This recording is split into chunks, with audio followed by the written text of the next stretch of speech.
Anda terlambat, dia sudah pulang naik bus 5 menit yang lalu.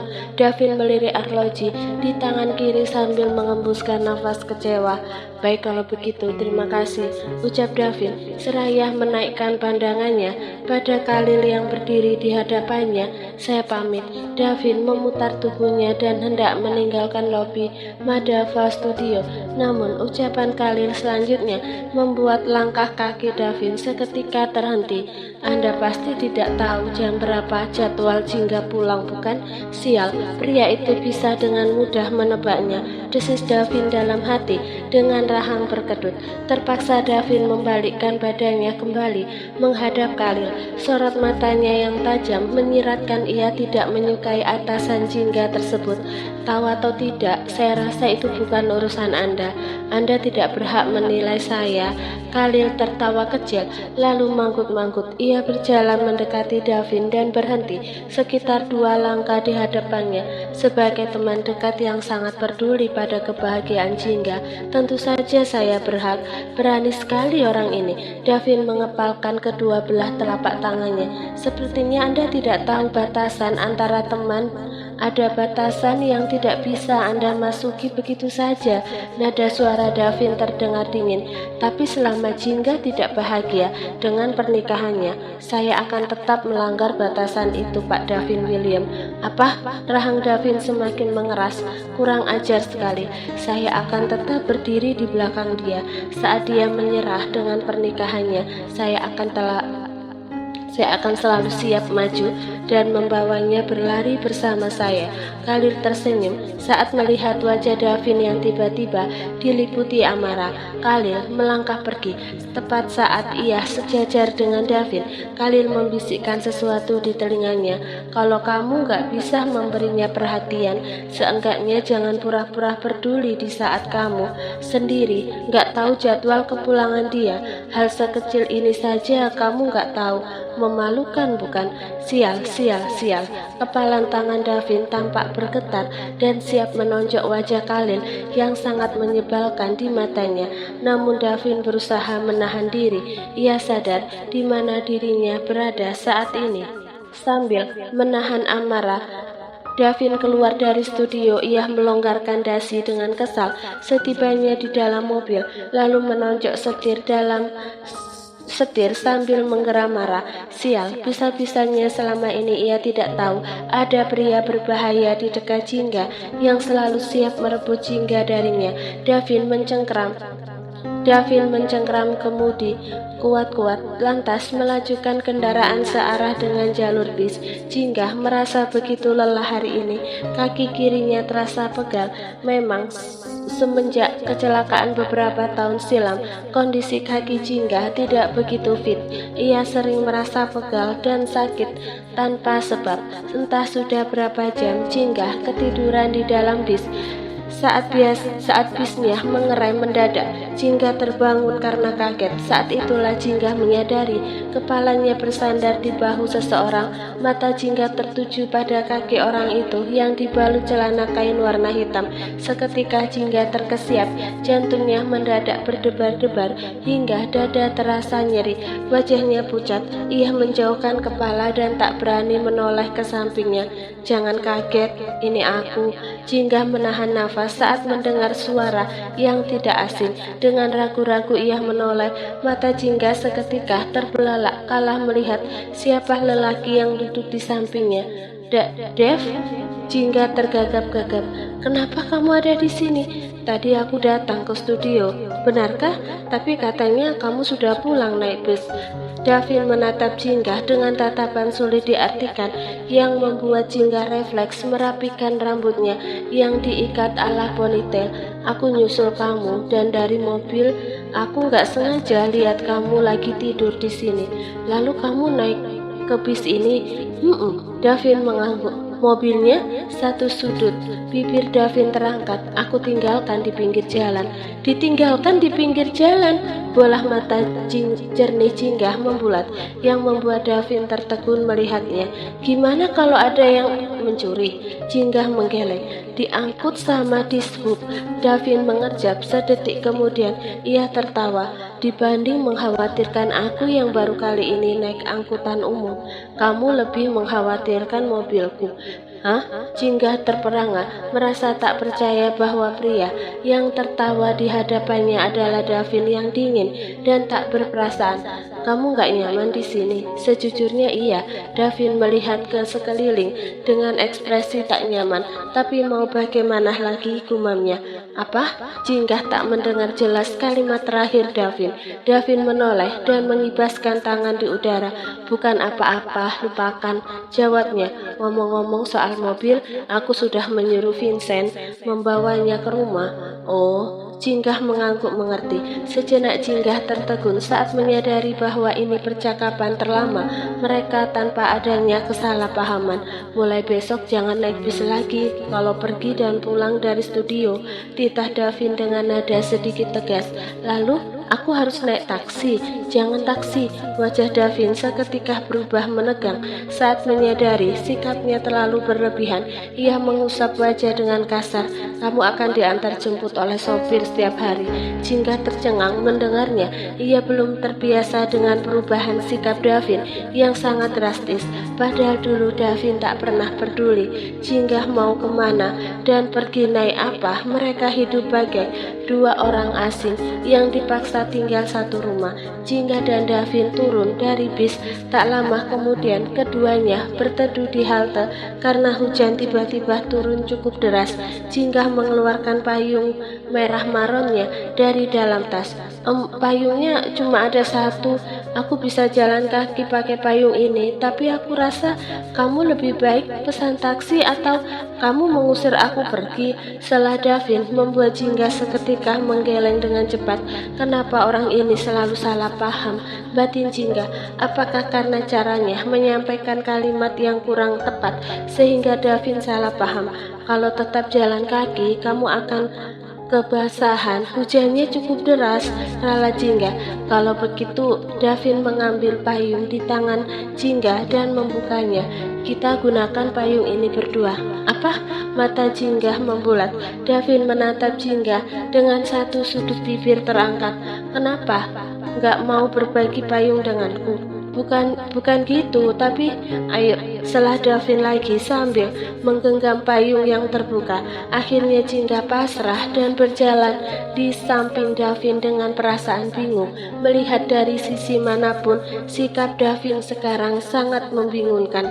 Saat sedang berjalan dan melewati beberapa orang yang berteduh, Jinggah menyadari tatapan mereka tertuju ke arahnya dan Davin. Itu tatapan tak biasa. Mereka seperti sedang mencemooh Jinggah yang tak pantas berjalan di samping Davin yang sempurna. Jinggah mendongak menatap Davin yang memakai kemeja putih yang mencetak tubuhnya dengan pas. Pria itu terlihat tampan dan gagah. Perlahan Jinggah memberi jarak antara dirinya dan Davin, membuat tubuhnya tidak terlindung payung. Davin menyadari hal itu. Ia menoleh ke sampingnya dan bertanya, kenapa semakin menjauhiku? Jinggah menggeleng pelan. Kurasa kamu akan malu kalau berjalan bersamaku, gumamnya ragu-ragu yang membuat Davin tertegun dan menghentikan langkahnya seketika. Jinggah masih ingat dulu Davin pernah berkata bahwa Jinggah harus menjaga jarak darinya. Ia berada di hadapan banyak orang sebab Davin akan merasa malu jika orang lain tahu ia memiliki istri yang cacat. Bahkan saat mereka menikah pun hanya dihadiri keluarga inti dan kerabat dekat tanpa diliputi media sama sekali. Lihat aku yang sekarang, jangan melihatku yang dulu. Davin mendekati Jinggah, rahangnya berkedut. Tanpa basa-basi, ia menggenggam tangan Jinggah, payungnya kecil. Kamu gak boleh jauh-jauh dariku. Jinggah tertegun menatap tangannya yang berada dalam genggaman Davin. Kehangatan telapak tangan pria itu mengalir ke tangan Jinggah yang dingin. Kemudian Jinggah menaikkan pandangannya ke wajah Davin, tengah menatap ke depan dengan tatapan tegas. Sungguh Jinggah tidak tahu apa yang harus ia rasakan saat ini. Entah ia harus senang atau justru harus waspada atas perubahan sikap Davin yang drastis ini. Hujannya sudah reda, komentar Jinggah. Sudah reda, payungnya Kenapa payungnya? Davin balik bertanya. Nggak kamu tutup. Mata Davin mendelik pada wanita yang tingginya hanya sebatas dadanya itu. Kenapa harus ditutup? Kamu ingin berjalan menjauh dariku seperti tadi. Lagi pula masih ada gerimis belum sepenuhnya reda. Davin berdam dan meluruskan kembali pandangannya. Mulut Jingga ternganga lalu mengatup lagi. Ia menggerutu sendiri. Dia selalu salah paham. Memangnya siapa yang bilang aku mau berjalan menjauhinya kalau payungnya ditutup? Apa? Davin menatap Jingga dengan mata dipicingkan. Apanya yang apa? Kamu menggerutu barusan. Siapa yang? Seketika ucapan Jingga terhenti saat menyadari dirinya barusan menggerutu. Padahal ia adalah tipe orang yang akan diam meski ada sesuatu yang membuatnya sedih atau marah. Barusan terjadi secara refleks, gumam Jingga dengan perasaan bersalah. Kumohon jangan marah dan jangan diambil hati. Davin tertegun sejenak, lalu ia memutar tubuh menghadap Jingga tanpa melepaskan genggaman tangannya. Langkah mereka terhenti. Jingga, sekarang ada peraturan baru dalam pernikahan kita, tegas Davin yang membuat Jingga terkejut sekaligus khawatir dalam waktu bersamaan. Sepertinya barusan aku sudah membuat kesalahan besar, batin Jingga sambil menanti ucapan Davin selanjutnya dengan perasaan cemas. Davin kembali melanjutkan ucapannya. Kamu harus mematuhi peraturan itu. Kalau tidak, aku akan memberimu hukuman. Detak jantung Jingga semakin menguat. Peraturannya apa? Pertama, Davin menatap Jingga dengan serius. Kamu harus selalu terlihat oleh mataku setiap kali aku bangun tidur setiap hari. Manik mata Jingga yang berwarna coklat terang itu seketika membulat. Kedua, lanjut Davin, kamu harus tersenyum padaku minimal 3 kali sehari. Terserah mau pagi, siang, sore, atau malam. Apa? Jingga tercengang. Peraturan macam apa ini? Dan yang terakhir, jangan menumpangi taksi, bis, ojek online, atau angkutan umum apapun. Kamu hanya boleh pergi saat diantar olehku atau supir. Pungkas Davin, tatapannya berubah kelam saat mengatakan peraturan ketiga tersebut. Sejenak Jingga terdiam dengan kening berkerut. Ia sama sekali tidak mengerti untuk apa peraturan itu dibuat. Apakah itu akan mempengaruhi hak waris Davin? Jingga rasa tidak. Lalu kenapa? Gimana caranya aku selalu terlihat olehmu setiap pagi? Gumam Jingga dengan bingung. Bangunkan aku setiap pagi, atau kamu harus diam di dekatku sampai aku bangun dan melihatmu. Tapi kenapa? Tanya Jingga. Kenapa semua peraturan itu harus dibuat? Davin mengembuskan nafas kasar. Ia melanjutkan langkahnya kembali, membuat Jingga juga ikut melangkah. Aku nggak bisa menjelaskannya padamu sekarang, timpal Davin. Peraturan itu berlaku mulai besok, jadi persiapkan dirimu. Jingga berpikir sejenak, kemudian ia menganggukkan kepalanya dengan patuh. Baiklah, ia tidak punya pilihan untuk menolak, bukan? Davin menoleh pada Jingga dan menatapnya cukup lama dengan satu sudut bibir terangkat. Percakapan mereka terputus saat keduanya sudah tiba di depan baby daycare. Jingga masuk ke tempat tersebut sementara Davin menunggu di luar dan melipat payung. Tak lama Jingga keluar seraya menggendong Oliver yang mulutnya disumpal empeng. Davin sempat tertegun melihat Oliver sebelum akhirnya mereka berjalan meninggalkan tempat tersebut. Kaki kiri Jingga terasa ngilu, tapi ia sama sekali tidak mengeluh. Ia tetap berjalan sambil menggendong putranya. Saat Jingga menoleh ke samping, ia baru sadar Davin tak ada di sebelahnya. Kemudian Jingga memutar kepala ke belakang. Terlihat Davin berdiri mematung sambil menatapnya dalam jarak kisaran 1 meter. Dev, ada apa? Davin menghampiri Jingga dan mengembuskan nafas berat. Berikan Oliver padaku. Jingga terkejut mendengarnya. Tapi aku khawatir dia membuatmu. Aku bilang, berikan padaku. Setelah Davin mempertegas ucapannya, Jingga menatap Oliver. Anak ini sangat dibenci oleh Davin. Jingga khawatir Oliver akan menangis dan membuat Davin tiba-tiba marah dan terganggu. Saat Jingga sedang berpikir, Oliver di pangkuannya tiba-tiba melepaskan empengnya dan tertawa sambil meronta-ronta pada Davin. Jingga menatap kedua lelaki itu bergantian. Setelah dirasa suasana hati Davin sedang dalam keadaan baik, akhirnya Jingga menyerahkan anak itu ke pangkuan suaminya. Perasaan Jingga campur aduk. Davin yang selama ini sangat membenci Oliver dan pernah menyuruh Jingga untuk menggugurkannya. Hari ini untuk pertama kalinya Davin mau berbesar hati menggendong Oliver.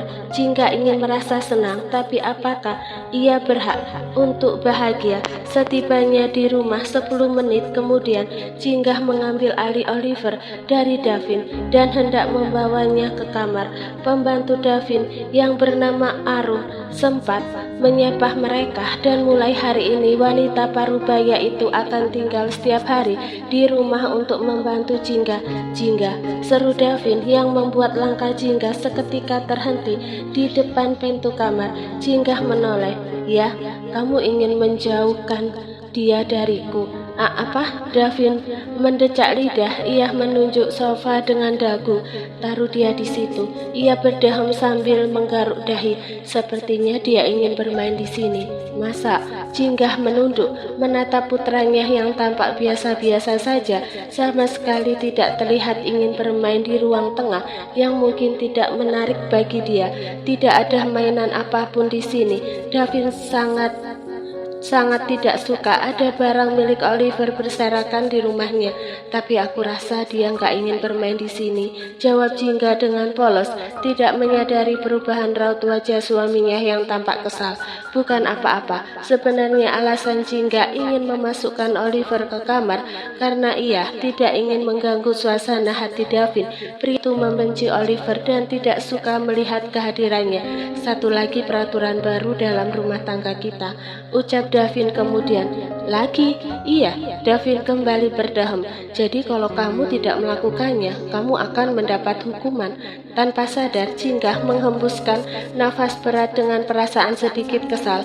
Davin tidak berbuat 100%. Sikap arogan dan kata-katanya yang mengintimidasi masih melekat kuat dalam diri pria itu. Peraturan apa lagi sekarang? Tanya Jingga. Davin menatap Oliver sejenak, lalu menatap Jingga lagi dengan tatapan tegas. Anak kecil gak boleh dikurung terus-menerus di dalam kamar, jadi kamu harus membiarkan dia berkeliaran di tengah rumah atau dimanapun yang dia mau. Peraturan itu berlaku mulai sekarang, ujar Davin yang membuat Jingga tercengang.